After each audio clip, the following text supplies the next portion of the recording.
Assalamualaikum warahmatullahi wabarakatuh. Saya Siti Fajriati. Di sini saya akan mempresentasikan hasil jawaban dari pertanyaan ujian tengah semester mata kuliah komunikasi krisis. Yang pertama adalah apa yang dimaksud dengan situasi krisis organisasi. Situasi krisis organisasi adalah sebuah kondisi ketika suatu organisasi menghadapi peristiwa atau masalah yang serius yang dapat mengancam reputasi, keuangan, operasional, hingga kepercayaan publik. Krisis biasanya terjadi secara tiba-tiba dan menarik perhatian besar dari masyarakat maupun media.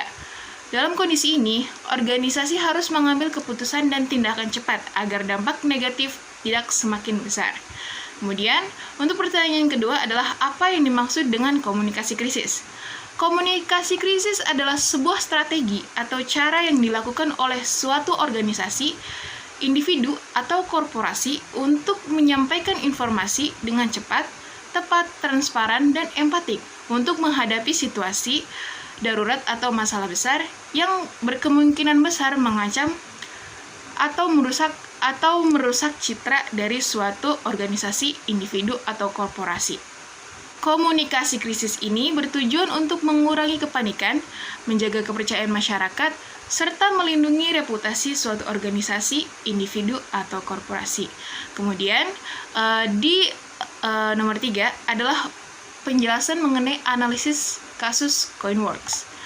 Kasus Coinworks sendiri dalam teori situational crisis communication theory termasuk ke dalam kategori intentional crisis. Hal ini karena krisis terjadi akibat dugaan manipulasi kredit dan fraud internal yang sebenarnya bisa dicegah oleh perusahaan. Kasus ini muncul setelah adanya dugaan manipulasi kredit hingga 600 miliar rupiah yang dilakukan oleh petinggi perusahaan yang menyebabkan banyak lender mengalami kerugian besar. Akibatnya, reputasi Coinworks menurun dan kepercayaan publik pun terhadap platform P2P lending ikut terganggu.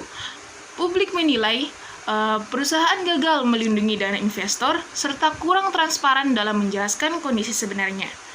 Berdasarkan teori SCCT, strategi komunikasi krisis yang paling tepat untuk kasus intentional crisis ini adalah rebuild strategi. Strategi ini dilakukan dengan cara mengakui kesalahan, meminta maaf, serta menunjukkan tindakan nyata untuk memperbaiki keadaan. Dalam praktiknya, Coinworks menjalankan beberapa langkah mitigasi untuk menjaga kepercayaan publik dan memastikan operasional perusahaan tetap berjalan. Salah satu strategi utama yang dilakukan Coinworks adalah menjaga stabilitas operasional platform.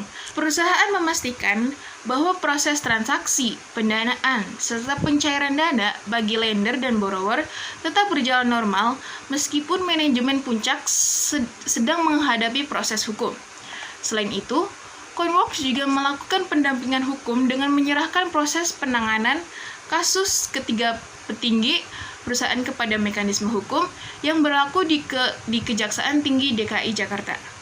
Tidak hanya itu, Coinworks juga memperkuat kepatuhan dan pengawasan dengan bekerja sama secara aktif bersama otoritas jasa keuangan. Perusahaan berada di bawah pengawasan intensif OJK untuk meningkatkan transparansi serta kepatuhan dan pengawasan dengan bekerja sama memperbaiki manajemen risiko platform.